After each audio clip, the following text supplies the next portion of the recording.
Iwi Committee meeting of the 29th of August. If we could all please stand for our opening karakia. Te tawa mai runga, tu tawa mai raro, tu tawa mai roto, tu tawa mai waho, kia tau ai te Māori tū, te Māori ora ki te katoa, haumi e, hui e, tae ki. Just a reminder that this meeting is being recorded and is live streamed on Council's Facebook page. And first up, I have apologies from Councillor Price, Tiwana Aranui and Kirk Leonard. If I could have a mover and seconder, please. Thank you, Councillor Crown. And, coming from everywhere. And Petani Marae. All those in favour, please say aye. Aye. Against? Carried. Thank you. Do we have any conflicts of interest? There's no announcements from myself. Are there any minor matters not on the agenda for discussion? Any announcements by management? Confirmation of the minutes of the committee meeting held on Friday the 10th of May.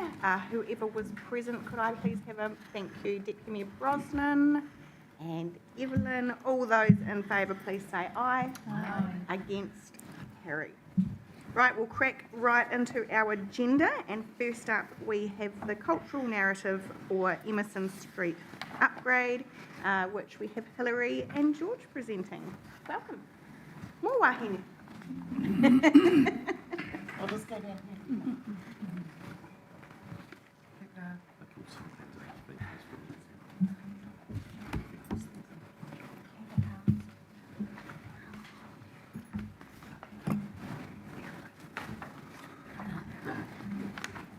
Kia ora tātou.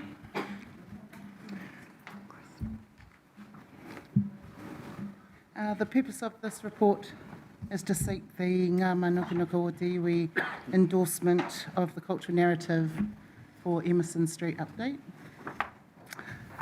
So then I'll take the paper as read, and we seek the endorsement of Ngā Mānukanuka o te iwi today for that. Kia ora.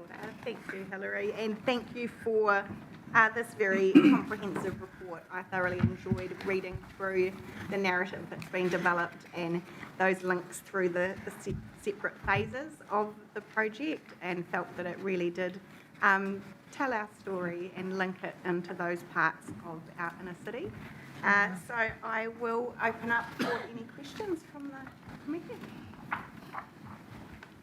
Kia ora tātou. I do want to delve deeper into the principles that you've put in here. So I would like an overview of where these kupu actually came from, who put them in front of you, and what was that explanation, please? Kia ora tātou, Georgina King, tōku ingoa. The principles in the cultural narrative come from Council's core strategies. It was a document that was our elected members have pulled together with the city leadership team and our executive leadership team. These, the four principles that circulate the blue, if you like, they were established by and adopted by our elected members. So we've just used those and then elaborated on them with regard to how they relate to the cultural narrative. Were there any kaumātua or anything that came from them, any kōrero that came from them? Did you present it at all to our kaumātua Piri Prentice at that stage? This was outside of the Emerson Street upgrade, so this is a piece of mahi that was undertaken last year with our elected members. So as far as that process goes, I would have to get back to you on how that was established. I don't mean to be dumping on you too much, but it's very important. That stuff is very important to me because there's some words in here that are probably not appropriate, that I think are appropriate for this project. And I'll give you a reason why. Now, rangatiratanga Where did that kupu come from your perspective? So there was a workshop last year with elected members, our ELT, our Executive Leadership Team, and our City Leadership Team. And that was off the back of our elected members having their own independent day where they established the strategic priorities for council. The workshop with the ELT and CLT was around establishing principles that underpinned those strategic priorities, and they were established as a way that council was to work internally and with our community, so they were ways of working. Okay. Rangatiratanga to me and to piri is a very, very strong word. Very strong kupu. And why I say that is because that's our autonomy. That's Māori autonomy here that you're putting out in this thing. And one of the kōrero that Piri gave around rangatiratanga belongs to mana whenua. It belongs to all the iwi of Aotearoa, that rangatiratanga, because it's in the treaty. Kairoto i te treaty. So I'm not sure whether that's an appropriate kupu for this. One, I haven't yet seen rangatiratanga with a ngahuriri, with the two coming together. I haven't seen that fully yet. It's still, I haven't seen kotahitanga yet from council and all our hapu. Until I do that, I will support that, but I have not seen it yet. It's getting there, I must say, it is getting there. But if there's another word that you could use, We would take your guidance on that. These Okay. words came from our core strategy, so we're very happy to adopt. okay. I'm going to give you a suggestion. Please do. Now, the Te Reo Meona Tikanga document is a live document within the council, as you all know. They have principles in there as well, Ngā Mātāpono. Why are we not utilising what we already have within this document? Because you've already passed it at this table. And so, if it's already passed at this table and you're using kupu Māori, it's in that document. Let's whakaora, let's bring it out and utilise those kupu in there instead of going and starting all over again from different things. Utilise what we've already got. And I'm sure that's what Piri would say. Yeah. Don't reinvent the wheel, he would say. Ngā mihi, Beverly, and yes, definitely hearing your concerns, and fabulous that you've actually made a suggestion of how we can move forward. So we'll make an action point out of this meeting that we will take a look at those adopted principles. And I would also like to suggest that we actually do take the time to sit with Ngā Mānukanuka o te iwi and actually go through those and ensure that that becomes embedded in these other types of projects and things that we're working through. So thank you so much for bringing that up. Because they're already with Te Wakarangapu, Piri was already part and parcel of that. It's ideal that we utilise what he's already left here. Amen. Ngā mihi. Kia ora, Bev. Any further questions? Just one part. I know there's some a bit of information around the community consultation, but do you have the numbers around how many rangatahi and tamariki were involved in that as well? Again, that's something that I could go back to the team on. I'm sure that they have that information, and I can bring that back to the table for you. And just to add to that, and this as well, just to maybe get an indication of how many rangatahi and tamariki Māori, just to kind of gather their input. Thank you. I thought I might read through the cultural narrative for you and with you, Kia ora. if you like. It'd be nice. So the name of the cultural narrative is the whakatawaki below, which is Te Hononga ki te ao o Pānea me te iwi punaturi, our connection to the world of Pānea and her people of the sea. Okay, as because Emerson Street will be upgraded in stages, 4 stages, so I'll just start with the first stage and what that will be. And the cultural narrative is essentially about providing a narrative so that we can tell the story through our design, through our plantings, through the resources that we'll use, like in terms of, rocks and cement and those things. In stage 1, we show the connection of Pukimukimoki Island to Mataruahau and how close they were only separated by Carlisle Street today. We bring to life the mukimoki fern that grew on the island below Mataruahau, also extinct in these current times. Also through modern day design, resources and colour, we reflect the tidal spit that was Napier's connection to Heretaunga. Above the strip will be lighting and reflects Matariki and new beginnings.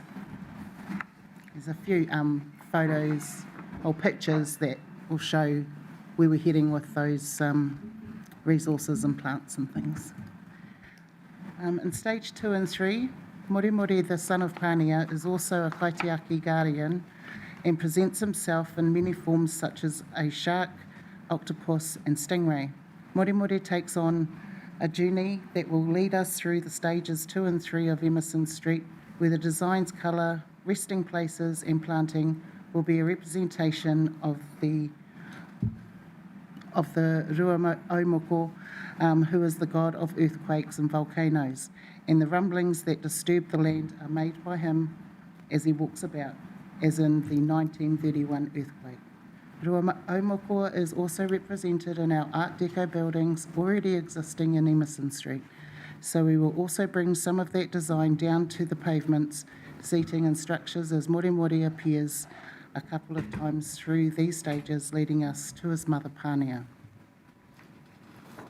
Sorry, Jules, I don't mean to. Am I allowed to do this? Absolutely. Okay. Yes, welcome to ask questions at any time. Can we just put that God in brackets and put atua? Yes. Thank you. I'll just move into stage 4. Stage 4 will connect us back to Tangaroa and Pānia. Pānia is our connection to the iwi punuturi, Pānia's whānau of Tangaroa, and we will represent Pānia and Tangaroa in designed lighting, seating and planting. We will represent the hook, Te Mata Maui, Hawke's Bay, in the seating shape. Muri will appear one more time as he reveals himself to his mother Pānia. Lighting will appear as water reflecting the stream that Pānia would swim up to rest in the flax bushes, and also where she met Karituki, her forbidden husband. This also connects us to Tangaroa, the home of Pānia and Muri and Te Mata Maui Hawke's Bay. Sorry, I'm going to have to. So, will you have, normally when you do research of Māori things, you have a little bit of something that it's referred to where people can refer to finding that information. So can we have those bits inside there where you can refer to find that information? Yeah. Yep. Is this information from somewhere, or has the whānau given that information? From stories that Dad told me. Okay. Oh, pity. Well, maybe that's a reference that you can put in there, reference pity. It's really just keeping the sanctity of the kōrero. Right, kia ora. Open up for any further questions from the committee. No questions, but just comments. Yeah. I congratulate you on this. I think this is wonderful. And alongside of that is that having the little corrections and research documents and the references where you get your information from. I'm happy to help where I can with some information, if you like. Kia ora, thank Kia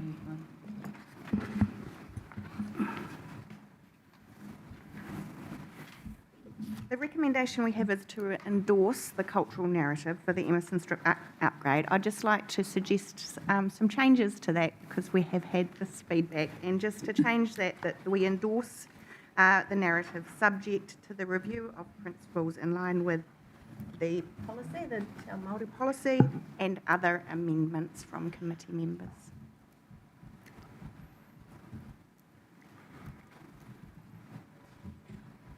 Could I ask for a mover and seconder for that, please? Thank you, Evelyn. So moved by Evelyn and Cheyenne. Would you like to speak to that? Yeah, I'm just quite excited about with this presentation. I'm liking what I see, and I think it'll be very exciting for Napen. And in Ahuriri, you haven't heard or exposed ourselves to this history of Pānia.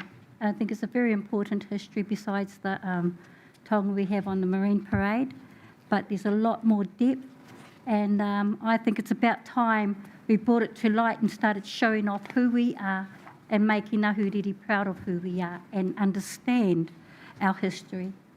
Kia ora. Kia ora, thank you. And Cheyenne, would you like to speak to that? Not too much to add, just when I seen this, I actually, while I looked at it, I got my tamariki who can't read English to actually retell me their version of Pānia, and it flowed really beautifully. So. Oh, kia ora. Kia ora. Any further speakers? No, I just want to mihi to all the mahi that's been put into this. Ngā mihi kia koe, to all the conversations in the kōrero and the fact that Piri's already in here. So ngā mihi. Kia ora. Kia ora. Okay, if there's no further speakers, I will put the motion. All those in favour, please say aye. Aye. Against? Fabulous. Thank you, George. Thank you, Hilary. Kia ora. Next up, we have the Local Government Electoral Legislation and Māori Wards and Māori Constituencies Amendment Bill consultation. That's a mouthful. And I welcome Anna to the front just to present the report.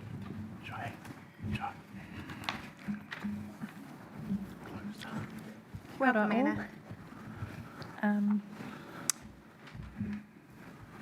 So, since the last time I spoke to you about this, the legislation has been enacted, so it's now an act.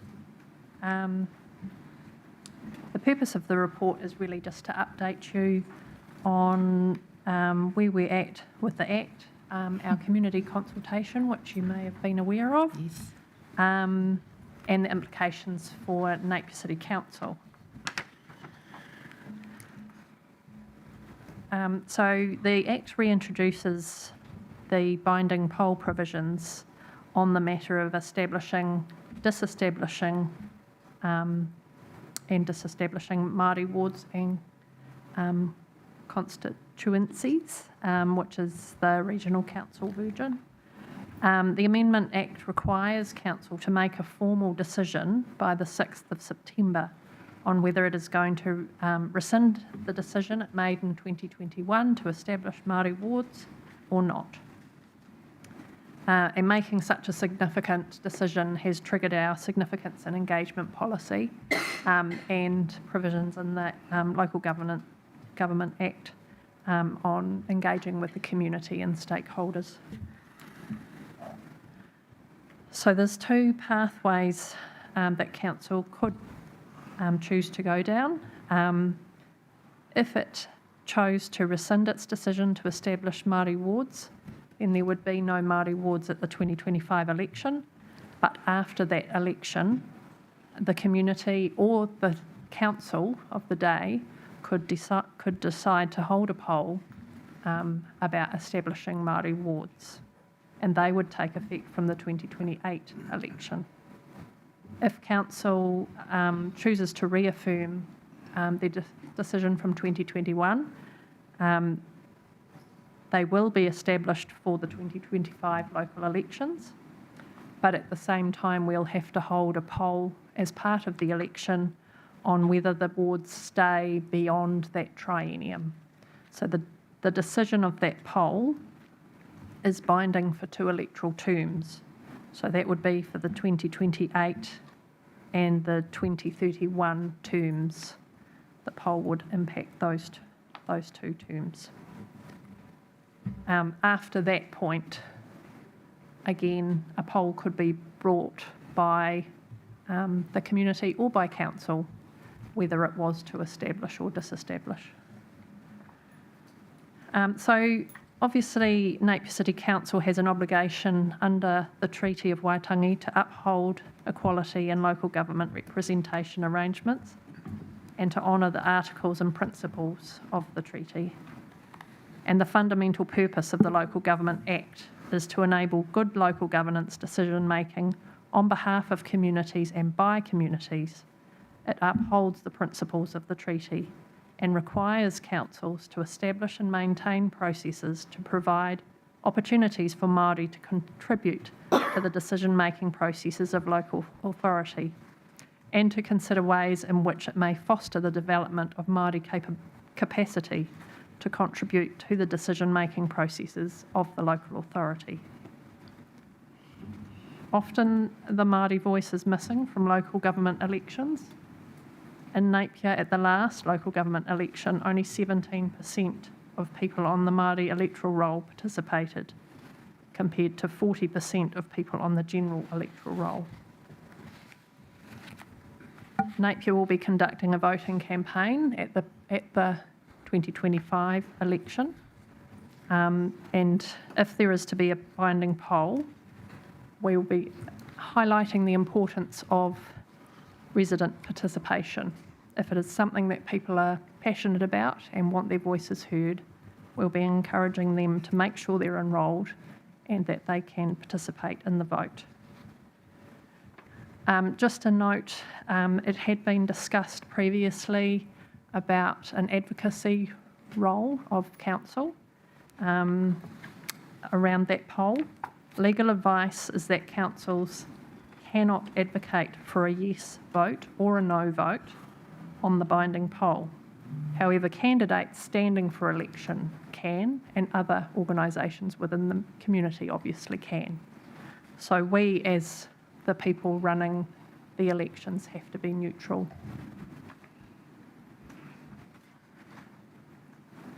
Napier is going to look to partner with this committee if you're in agreement. Other Māori organisations and the Electoral Commission and other community groups to promote engagement in the election process. This is to increase voter turnout and to encourage residents to stand for election. So we'd really love to have your help with that if you've got any ideas. So the consultation we've just undertaken, and which has just closed on the issue of Māori wards and Council's decision, was to remind the community of the decision that was made in 2021 and invite their feedback on the decision. The consultation aimed to engage with the whole community, but particularly with directly affected residents. We held 2 community drop-in meetings and a huia iwi, which we had great attendance at. The results of that consultation are being put together at the moment, but I can tell you we received 2,305 submissions, which for a council consultation is pretty amazing. The early stats, once duplicates and invalid responses have been removed, indicate 53% as a yes vote and 45% as a no, and there were some that weren't sure. But those are early stats, and they'll be confirmed in the agenda for the council meeting at the 5th of September. Happy to take any questions if anybody has any for me. I think regardless of what you just said, it's a good thing that our Māori people are getting out there and doing what we asked of them at that meeting that we had at the memorial. Yep. There was a lot of push, and so that's a good thing. Mm. Yeah. Any further questions of Anna? Thank you for that presentation and a very comprehensive. Shy. Cheyenne. Cheyenne and then Sally. Fine. Oh no, just noting that that the consultation was to promote increased participation of the community and reaffirm the council's 2021 decision. It's just on behalf of Ngā Mānukanuka te iwi, we wish to recommend that the Napier City Council do resolve to retain the 2021 resolution to establish Māori wards for Napier in 2025, and also continue to support the council's ongoing advocacy for Māori representation and challenging the current coalition's government stance. Furthermore, consider collectively in partnership with Ngā Mānukanuka o te iwi in a local government petition to Crown seeking equal treatment of Māori and not requiring binding polls as a prerequisite for Māori representation in local government. Can add some of that into the resolution? Yes, that's what I was just going to suggest. We would need to get your words from you, Cheyenne, so that Gemma can include this as part of the resolution. Then if you're happy to be the mover, as you're the one that's put forward the amendments, fabulous. So I'll get you to share those.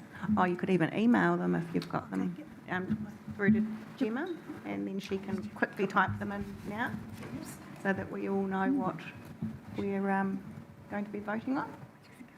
You might not have you got Gemma's email address? Yes. Yeah, perfect, thank you. While you do that, I will just move to Sally. Thank you. Through the chair, very boring. 53 plus 45 equals 98. There were some that didn't tick it, don't know.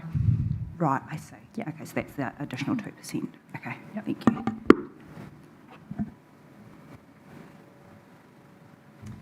So we've got a bit more.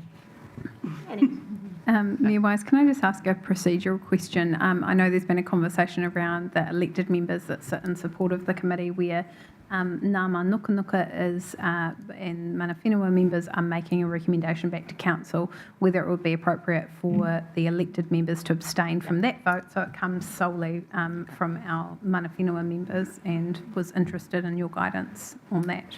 I absolutely agree with that. So Is- it would be appropriate in this situation. Thank you, signalling my intention to do that and leave it in your hands.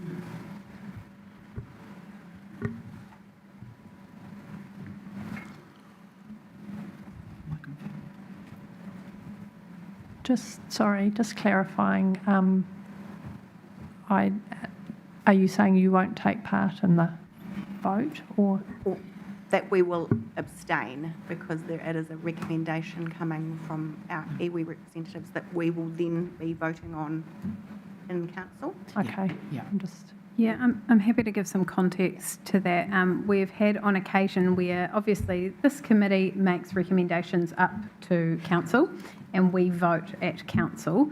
And sometimes, depending on all the information we get, we make different decisions at council than, say, a recommendation from committee. And elected members have been criticised for having changed their mind on occasion in that space. And so I think what is fair, from my perspective, is I would like, and I have said this to the Mayor before, is I would like the terms of reference that we sit here in support of this committee but don't necessarily have voting rights into the future, because it is about uplifting the mana of our Mana Whenua members on this committee. And I feel like this is such an important issue that it would give it extra weight and extra mana if that decision was, or that recommendation actually comes from you, not comes from me to myself. I was just making sure we had Yeah. quorum for the vote, or 50, a majority for the vote, but we will have, so. I don't think abstentions affect quorum. No, I mean majority, sorry. Yeah.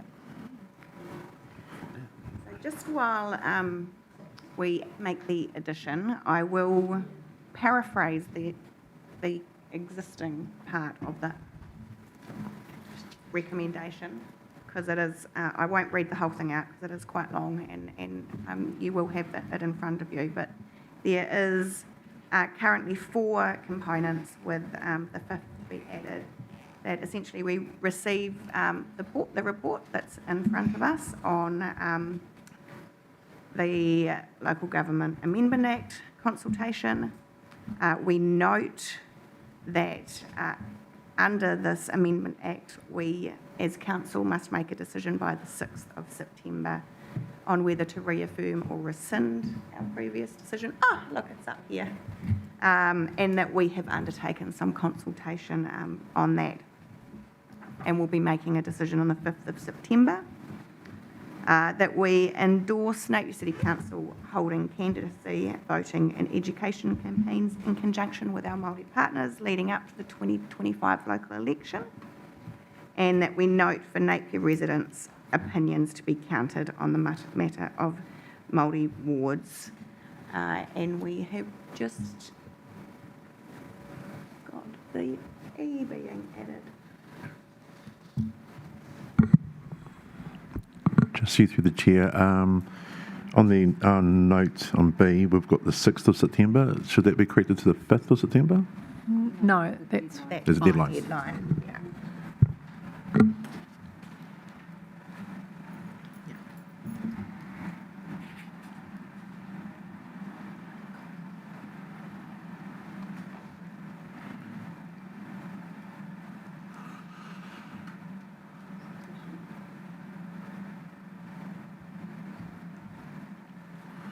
So are you asking us to endorse it today, or with the changes? With the changes which Okay. we've had popped up here, that's come through from Cheyenne, is the committee is recommending that Napier City Council resolves to retain their 2021 resolution to establish Māori wards for Napier in 2025, that the committee supports Napier City Council in continuing to advocate in support of Māori representation in opposition to the current coalition government stance.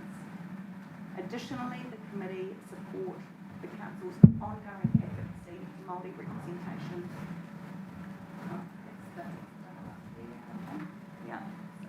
And then collectively in partnership, we recommend to participate in a local government petition to the Crown seeking equal treatment of Māori and not requiring binding polls as a prerequisite for Māori representation in local government. I think that there's a double up here. Yeah. So just, Sally. Thank you. Just through you, Madam Chair, just to seek clarification on the last point. Collectively in partnership, we recommend Napier City Council participate in a local government petition to the Crown seeking equal treatment of Māori wards. Would that make it more, is that what you're asking for, or is it in general Māori? I know that there is currently a petition on the back of other councils' decisions around Māori wards specifically, and that is the kaupapa. Yep, that is of Māori. Okay, thank you.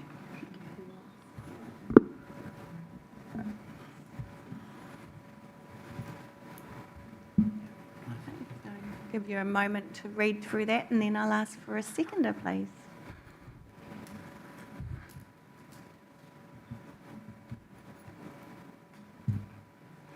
Happy to read, happy to second that. Kia ora, Evie.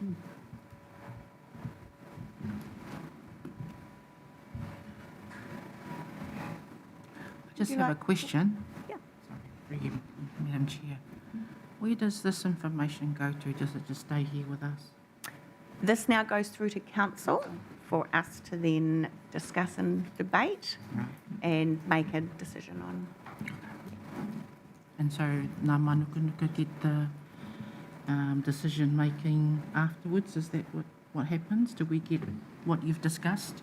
You will, obviously, we will feed back to you the discussion and the debate and the decision on the day, and then actions will follow on from the final resolution through council. Did you wish to speak to that further, Cheyenne? No, I think it's clear. Kia ora. Evelyn? I think it's important that we have a flow-on effect. We want to make Napier better a better place to be, and it is, it's great, but we want to show them due diligence too. They know the history and they know how we've progressed, and this coincides with everything, just ties it all together, that Napier City Council has got a commitment to our people, to our Māori people, and they're working with us to promote it together. So we're doing it together. And I said, this is a good representation of it. So thank you for that. Kia ora. Any further speakers? I will put that motion. All in favour, please say aye. Aye. And noting the abstentions from the elected members. Thank you. So carried. Thank you very much. Thank you, Anna. Right, agenda item number 3, we have an update for the Committee on Local Water done well, and I invite Andrew to come up and talk us through this one. So this is the latest iteration of what was once Three Waters, now Local Water done well. Yes. Welcome, Andrew. Thank you. So an informative report, and I'm happy to take this as read. We'll just run through, I guess, some of the summaries of it, though, as Mayor Wise alluded to. Local Water Done Well has come in to replace the prior government's water reforms. They're doing this through 3 bills of legislation. The first one was an actual act of repeal, which was in February of this year. Then in May of this year, they introduced Bill 2, which is to be passed into, enacted into legislation imminently. That passed the 3rd reading. Bill 2 has laid out essentially what Council needs to deliver is what's called the Water Services Delivery Plan, which is to outline how we can deliver water services affordably, sustainably, and meet regulatory requirements both economically and environmentally. They have also released just recently some proposed policies that will inform the 3rd and final bill meant to be introduced in December of 2024, looking to be enacted by mid-2025. I attached a fact sheet that kind of indicates what those policies will be, outlining some big changes within water services, including new delivery models, so establishments of a council-controlled organization, so a separate entity to deliver water services, the ability to do a joint council-controlled organization, community trust is another potential model, or maintaining the status quo as we do right now as a separate business unit within council. In response to this policy, we've developed 2 work streams. We're looking at a standalone approach, so kind of the status quo or an enhanced status quo, if you will, but there's a regional piece of work going on as well, conducted by the Regional Recovery Agency. That's looking at that regional Hawke's Bay model of aggregation of Central Hawke's Bay, Hastings District Council, Napier City Council, and Wairoa. Noting, I did say that whatever decisions are going to be made will trigger the significance and engagement policy, so this will require consultation. Timeline for that currently is a bit unknown as we go through the work as it stands. And that's really where we are. It's been a bit of a reactionary piece of work, I suppose, as legislation's coming into effect and trying to keep up with that and preempting what might be to come. So I am happy to take questions. Thank you very much, Andrew. And I guess further to that, speaking on behalf of myself and elected members, our first priority and responsibility, of course, is to the community of Ahuriri and any decisions we make with regards to this, and ensuring that there are benefits for our community, which is why we are looking at the 2 work streams that Andrew has talked to, whether we can go it alone and if that's the better option, or whether we will actually have a better outcome by joining in with a regional model.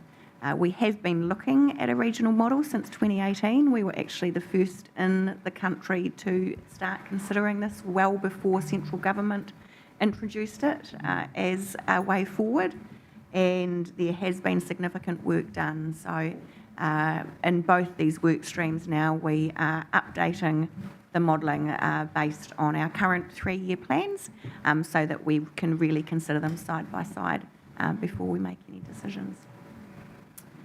So I'll open up for any questions. I've got one. Thank you, Andrew, for the report. I know the involvement of tangata whenua in the structure of whatever entity may come out of this has been sort of changing over time. Is your observation that that is more firm now, or do we still not have a lot of certainty around what that governance structure might look like? Still no certainty at this stage. They have proposed what governance structures could look like in the new proposed models, but we won't have certainty of that until that third bill is enacted. So looking to see what that would state for governance structures. Thank you.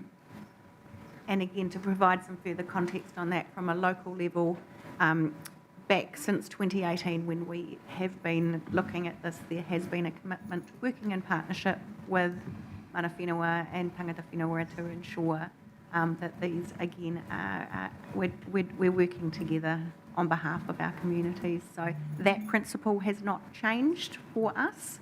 And we obviously are waiting to see what the legislation will look like. But I suspect it will be quite, it will be allowing councils to approach that partnership in the way that best works for them, I suspect is where the government I'd will agree. land. Then that's a lot of the policy of local water done well, is allowing councils to retain that control as opposed to previously.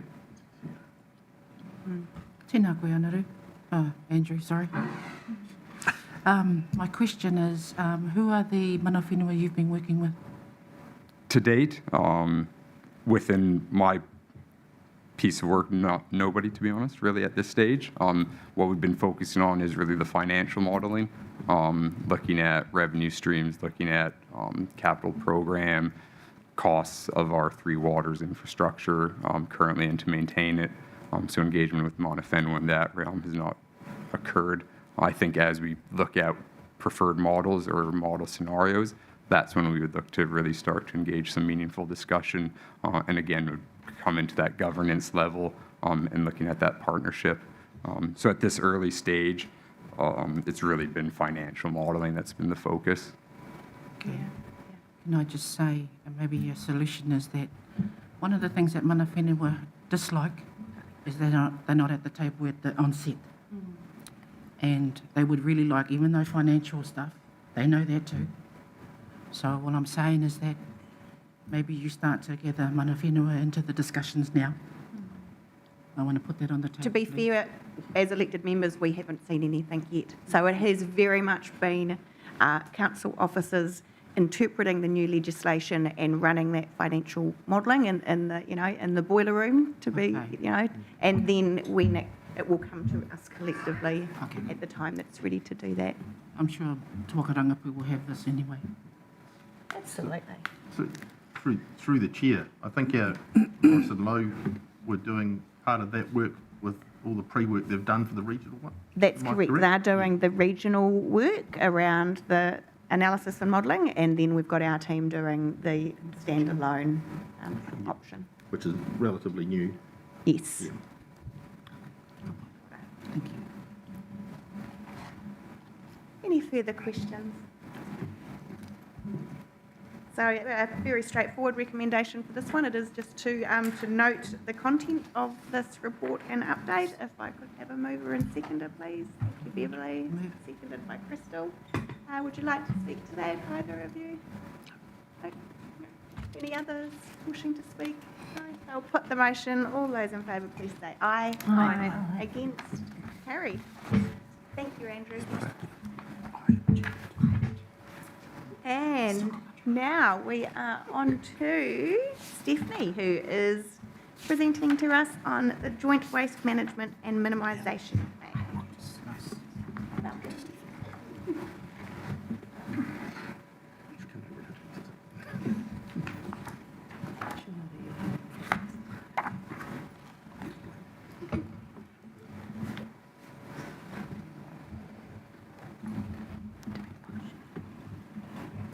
ora. Kia ora. Tēnā koutou katoa. Ko Steve Wilson, tōku ingoa. I am the Waste Minimisation Lead for Napier City Council. We are here today to present an update of our current joint waste management and minimisation plan. It's jointly with Heretaunga Hastings District Council. So I've got Geordie Wiggins with me. She is a waste specialist for HDC. So the purpose of this report, as I mentioned, is just an update, but it's really to seek feedback and guidance on what we are doing with our current review. The Joint Waste Management and Minimisation Plan is from the Waste Management Act 2008, and it requires, all of our councils, city or district, to have a formal plan in place for how we manage our waste in our areas. We do it jointly, just simply because of our proximities and the linkages between Napier, Ahuriri and Heretaunga Hastings. We have a really strong aspiration across both of our councils to really enhance and utilise the current partnerships that we do have within Mana Whenua, and to be part of that journey when we develop our next 6 years. So the joint WMP happens every 6 years, and so we're in the beginning phase of the next 6 years. So it's a really exciting time for us, and we're here to seek your feedback and the guidance of how we move forward in our partnerships with Mana Whenua on this journey. We hosted a range of workshops. A few of you in the room have been present there. It's up at our Waste Education Building, Te Whare Mukupara. We're very proud of that space. Geordie presented the first workshop there in April, which was mostly around how a technical and engineered landfill, a modern landfill, works nowadays. It's not just a hole in the ground anymore, so that we can keep our environment safe. The second part was having Kate Fenwick in the Bay in June, and she is just an absolute waste guru, and really had us all around the table in stitches, but also that confronting sadness about how we manage our waste in and around us. And then on Friday, that has just been, we had the amazing Jackie Forbes from Parakore present, and to really give us that Te Ao Māori lens on how we manage our waste. So we are in the journey, we're in the beginning phases of it, and so we're just really here to understand and get your feedback and your guidance of what you think, what this committee does think about our journey thus far, how we go forward with this. So yeah, any pātai. Kia ora, thank you very much, Steph, and thank you for the workshops you've held. I did love Kate's one. I hope some of you were able to get along to that. It was fantastic, but no, really good to provide those opportunities for all of us to collectively have a greater understanding and knowledge of this incredibly challenging space of waste management and minimisation. So thank you to both yourselves and all of your team involved in bringing those to us. So, Thank you. And I'll open up for any pātai. Following on from Mayor Wise, I attended the Waste Minimisation Project with Jackie Forbes, and absolutely she was wonderful presenter. Mm-hmm. She absolutely knows her stuff. And for us as Mana Whenua being there, it gave us a better picture on where we should be going. But bearing in mind, pre-colonisation, we didn't have any of this. Hey? So bear in mind that Māori, all this that you see, is not our doing. However, we're here to be responsible for what we use. That's what we should be doing as Māori. Because now it's a different world. Now it's everywhere so. And at that hui, tonight we've got a meeting with the Kāhui Pakeke. And so we will probably put that to the table there. Just to have the discussion, because our Kāhui Pakeke need to be part and parcel of the conversation, because they have their tentacles everywhere. Yeah, So- and you did give us that recommendation on Friday, and we really appreciate that guidance, Beverly. And I think, Geordie, you're being invited next week. You will be, Right. both yourself and... So So mana whenua are already in the throes of some discussions around this, because it's a very important kaupapa for all of us, and especially for our marae. They have a lot of wastage on there as well when we have big events. So yeah, so ka pai. Thank you. Nā mai. Yeah, I just want to support what has been said. I'm not sure how far you've gone to, we've coming through these stages of implementing our culture into these things, so it's just nice to be acknowledged in that and to have our mana whenua included in it. Also, it's an educational part of the things and how we operate, and it'll be nice to have that included educationally, so people understand who our atua are, whether we're working with rongomatane, we're working with tāne mahuta, we're talking papatuanuku, and how we rejuvenate our whenua and how we look after our rubbish. And it just gives everybody a more environmental aspect and to be more ready to help our papatuanuku and the systems that she has set in place for all of us to be able to enjoy. Yeah, kia ora. Kia ora. And just looking and wanting to acknowledge that part of the recommendation does ask about how the committee would like to be involved in the process to develop the plan. And I think we don't need to get all that detail today. If you do have some ideas, feel free to share them, but I think we'll just take an action that we will have. That's an ongoing kōrero that we'll be having with you. We'll ensure Te Waka Rangapu is involved in that as well, and we will ensure that you are being kept updated with the committee's progress and how we will actually engage you in that, and what capacity you'd like to be engaged in that. Sally. Thank you through you, Madam Chair. And just a comment really in regards to what's been shared by Beverly and the others. The boxes that we've got at the end, the process of engagement, etc. What I'm hoping to see in the final plan as an elected member would be for these touch points to be included in that, so then we can see exactly how our mana whenua partners have contributed to the final draft of the report, through their own channels, not just through this one as well, but coming to your kahui Pākeke, and maybe your rangatahi, whoever, but making sure that that's captured so that we've got that in the final plan. Thank you. Any further questions or discussion? Okay. Noting that we're receiving the report and the approaches as outlined in the report, and that we will be having an ongoing kōrero about how you engage in the process. So if I could have a mover and seconder, please. I move. Kia ora. Thank you, Beverly. Seconder. Thank you, Maureen. Would you like to speak to that? I don't hear anything to that. So I'll put the motion. All those in favour, please say aye. Aye. Against?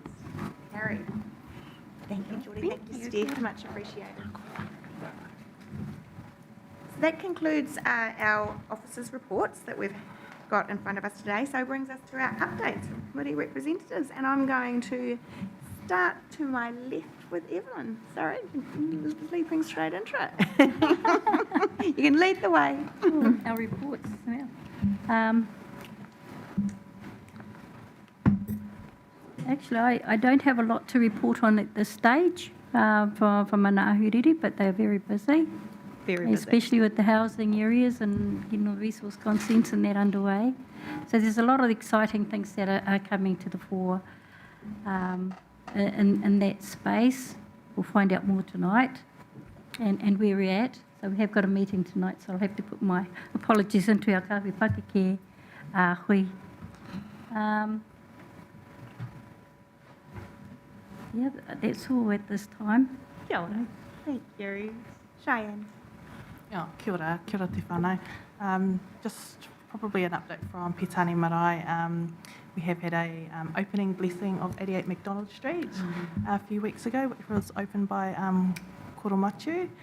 So that space is a space, obviously temporarily, whilst we are in a space of maraelessness and relocating.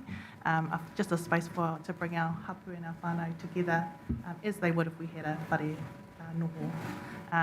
So that's been exciting and, yeah, very busy, just like Paia said also, just around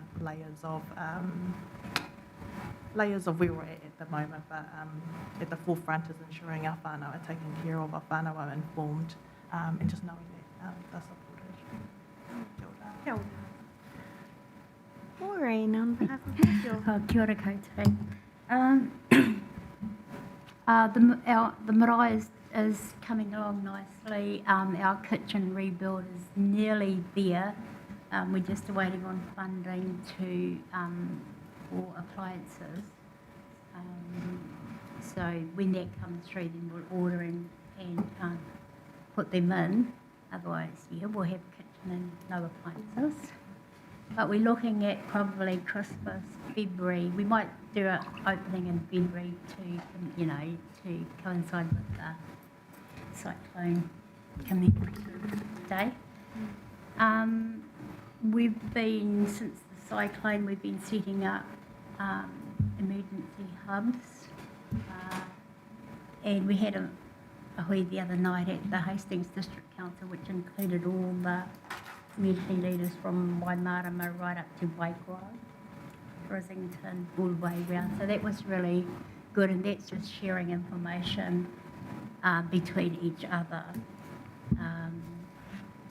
setting up roles and responsibilities. If you have an emergency, go to the marae, here's your role and your responsibility.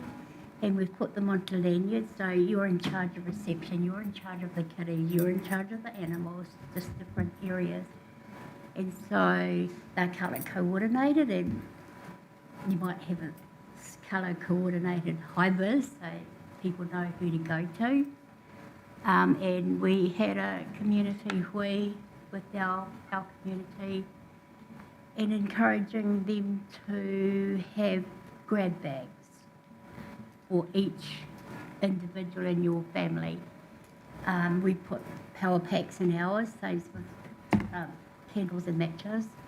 And in kiddies' bags, put some little favourite toy or books or something to keep them occupied while they're at an emergency hub.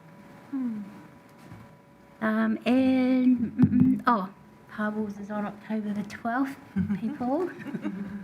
And we have included the 6 marae and plus Kohupatiki and Te Harotoa, who are in the Tai Whenua. So, busy. Busy.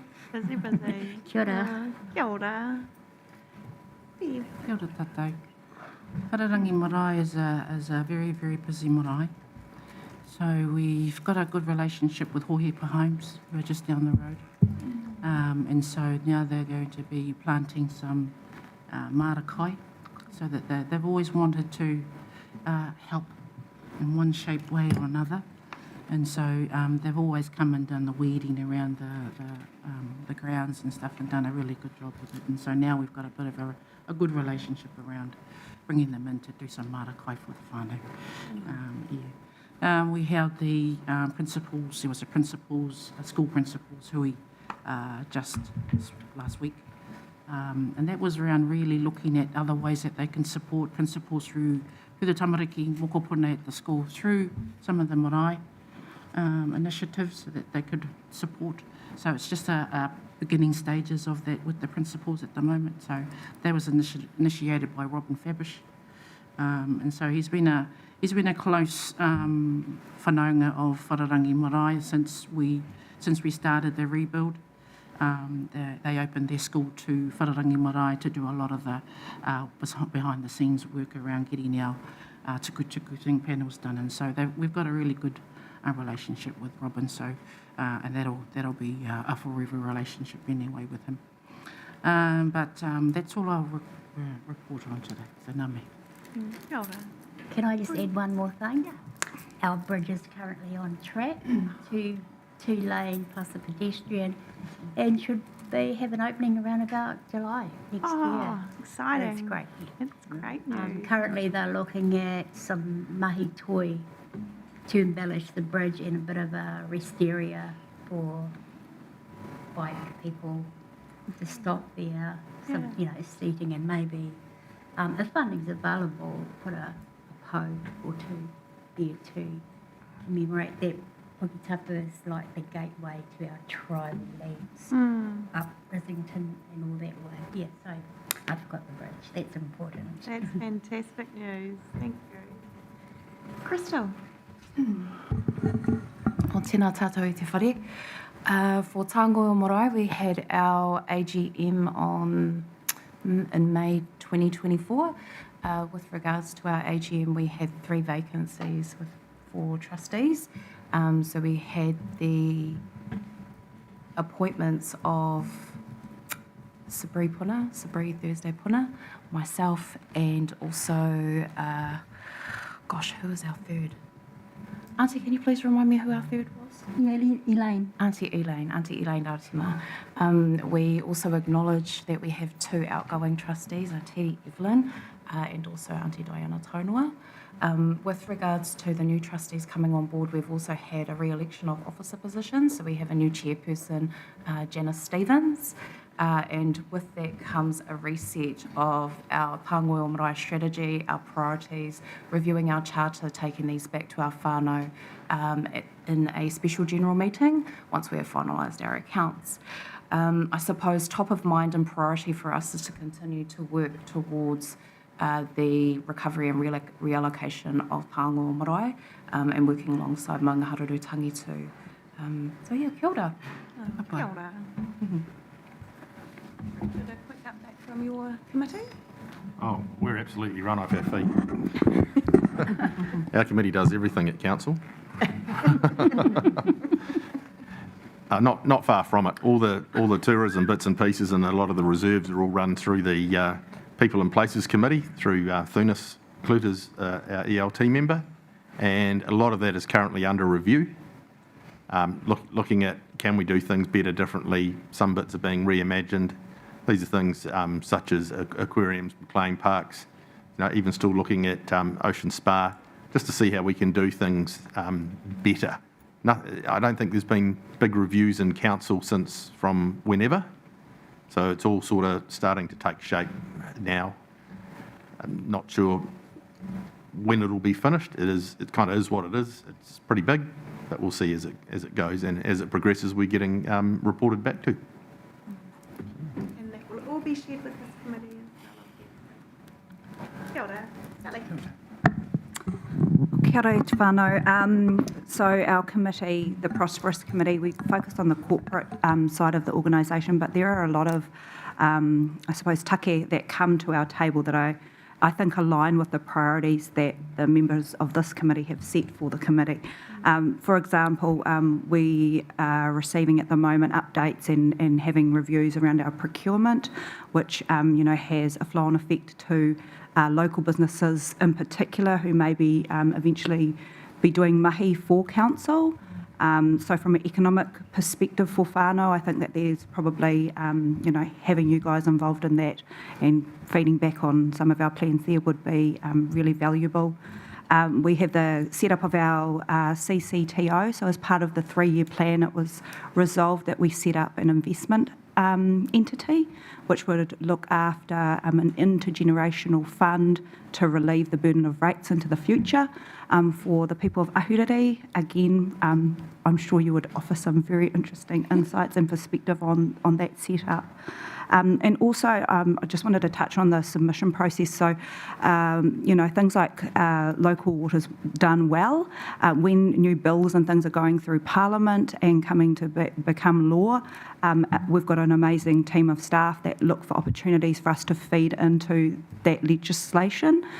We're just looking at firming up that process and what it might look like, and it would be great to include some feedback from this committee as well as we put together our submissions for new law, new legislation as it comes through. So I think those are the key ones in my mind, especially with today's hui and our current agenda that we're trying to get through. Those are the key ones that I think really align with things that you guys are interested in.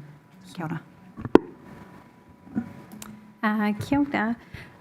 There's a couple of things happening in my committee, which is Future Napier, which is sort of regulation focused, a large portion of it, and some of our customer service parts of the facility as well. Facilities are in there. So I'll run you through a couple of things I was just jotting down. We had our hui last week for the Ahuriri Regional Park, which you might recall is our joint committee with Mana Ahuriri and Hawke's Bay Regional Council. We're making good progress on the development of our master plan. So the Ahuriri Regional Park is the project on the current lagoon farm, that 284 hectares we have opposite Parklands there, and looking at a stormwater environmental solution to treating our stormwater before it goes into Te Whanga. So that master plan development is on track, and we're looking, we've got a small delay while we align with some of the more technical components of the project around how we get the stormwater into the park, so some of those infrastructure related parts. But we're expecting to have that master plan first quarter of next year, ready for sort of coming to committees, and it's been a great process so far, and we've had lots of engagement. We went to Hui Hapu as well with Mana Ahuriri a couple of weeks back and got some great feedback there as well. I'm on the advisory board for Te Aka, so being the redevelopment of our library and our civic accommodation building. We're working towards contract award for that, again, first quarter of next year, and that project is progressing along well. There's an independent chair of our advisory board, and so working through all of the procurement processes and due diligence around contract award. So there's quite a bit of work going into that at the moment. In the regulatory space, we've got our district plan, and you'll note the paper on our public excluded agenda, which gives you an update on that. So the team's working really hard and behind the scenes on some of those chapters that are still yet to be going out for notification, and we're progressing at the same time with those chapters that are ready to head through into hearings. We've also got a freedom camping bylaw review, which is going on this year. And, oh, yeah. Hooray, I see. Yeah, hooray. Yep. Yep. So that has definitely gone up the priority list this year. And Rachel, our director, is also working on implementing a new project management group for council, which will see us sort of deliver on that capital program, hopefully in a different way. So yeah, lots happening. Kia ora. Kia ora. Okay, I'll pass across to our Pouwhakaare. Woohoo, update. Thank you, Your Worship. The team has been really working hard on many of the projects, especially the ones that you heard today. But first and foremost, we've got a new team member. I'd like you to stand up. Xanthia, are you here? She's not here. Oh, she's gone. So Xanthia will be the one who'll be texting you guys and emailing you for any updates. So if you wanted to know who Xanthia was, that's her. She's not over here. But just want to, for the next 3 months, Twiki o Te Reo's coming up very shortly. So we've been working really hard on the first morning on the Monday. So please, if you've got a spare time, come and be part of this. We're going to be launching our kawatea resources to all our staff, which is all our waiata, very much kahungunu waiata, karakia, and just some protocol stuff. And it's going to be lanyards and that. So we're really looking forward to that. Part of the 150th year of the NCC celebrations coming up, and we have some visitors coming from Canada, and I'll leave that with our worship to talk about if she wants to.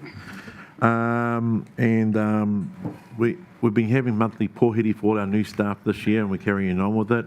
It's been great, and a lot of our new staff coming through having the pōhiri experience on the marae. We sit there and they give a little bit of explanation about it all, whanangatanga, and it's been really received quite happily. But and just we're on many projects, so yeah. So every day is a good day. Happy in your work. Happy in our work. Kia ora. So to give a little bit more of an update on our 150th and the fact we will be having at least one of our sister cities joining us with a delegation, and that's Victoria in Canada. And they are also bringing 2 of their First Nation chiefs with them who have requested to have a hui with local iwi. So Morihu is in charge of setting that up, but we're very, very excited. I think there'll probably be maybe a dozen or so delegates in total who will be coming. We also we have 3 sister city relationships. We have Tomokamai in Japan. Unfortunately, they are not able to join us, and we are still just waiting to hear back from our Chinese sister city to see if they will be sending a delegation. But certainly very excited to be hosting our Victorian sister city.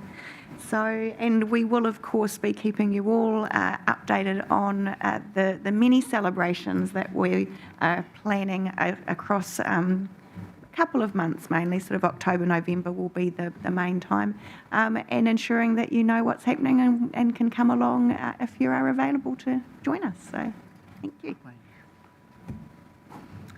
So that brings us to the conclusion of the open portion of our meeting.